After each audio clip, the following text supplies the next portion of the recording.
ये भारत के संघीय ढांचे के ऊपर आघात है, कुठाराघात है।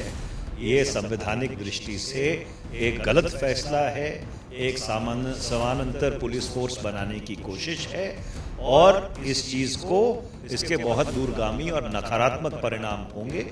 केंद्र सरकार द्वारा बीएसएफ के दायरे को 15 किलोमीटर से बढ़ाकर 50 किलोमीटर करने पर कहीं ना कहीं पंजाब की राजनीति गर्मा गई है। फिलहाल बात करने के लिए हमारे साथ वरिष्ठ कांग्रेसी नेता और सांसद मनीष तिवारी मौजूद हैं। तिवारी साहब, इसको आप किस तरीके से देखते हैं, बीएसएफ की सेंट्रल सरकार की इस नोटिफिकेशन को? देखिए, बहुत ही नकारात्मक कदम है और बहुत ही दुर्भाग्यपूर्ण कदम है। ये संघीय ढांचे पर आघात है, कुठाराघात है और तुरंत इस अध्यादेश को वापस लिया जाना चाहिए। एक समानांतर पुलिस व्यवस्था बनाने की केंद्र सरकार कोशिश कर रही है। बीएसएफ का जो कानून है, उसके जो उसकी धाराएं हैं, उसका इस्तेमाल करते हुए, देखिए, पंजाब के संदर्भ में जब आप 50 किलोमीटर की बात करते हैं तो इसका ये मतलब है कि अगर आप अटारी वाघा बॉर्डर से शुरू होते हैं तो पूरा अमृतसर शहर उदाहरण के तौर पर बीएसएफ के दायरे में आ जाता है।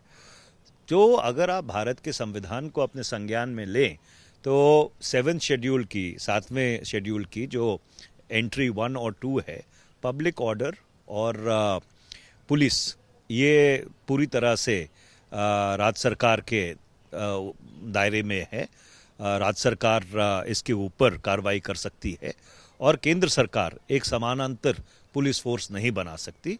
तो तुरंत गृह मंत्रालय को ये अध्यादेश वापस लेना चाहिए और अगर अध्यादेश नहीं वापस होता तो पंजाब सरकार को आर्टिकल 131 जो संविधान का है उसके तहत ओरिजिनल सूट सुप्रीम कोर्ट में दायर कराकर इस अध्यादेश को रद्द कराना चाहिए। सर, इसमें दो चीजें हैं।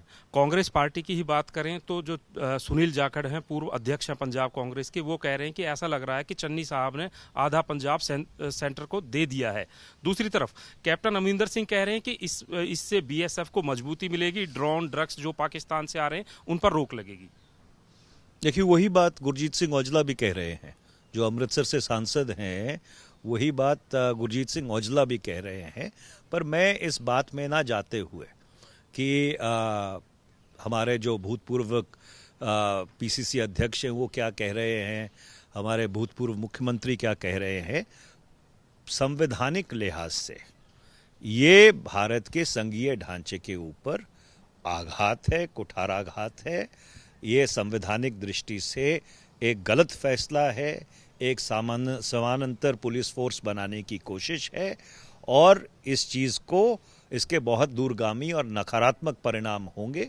देखिए, असम में या पश्चिम बंगाल में आपने अगर इसका दायरा बढ़ाया है या गुजरात में इसका दायरा घटाया है या राजस्थान में पहले 50 किलोमीटर क्यों था, इसका जवाब वो प्रदेश दे सकते हैं। पर पंजाब जैसे छोटे प्रदेश में 50 किलोमीटर का बहुत बड़ा मायना है और इसकी कोई ज़रूरत भी नहीं है। तो मनीष तिवारी कह रहे हैं कि कहीं ना कहीं केंद्र सरकार संघीय ढांचे पर लगातार हमला कर रही है और राज्यों की जो शक्तियों को कम करने की कोशिश कर रही है। कैमरामैन गुंजीत कुमार के साथ सत्येंद्र चौहान, चंडीगढ़ आज तक।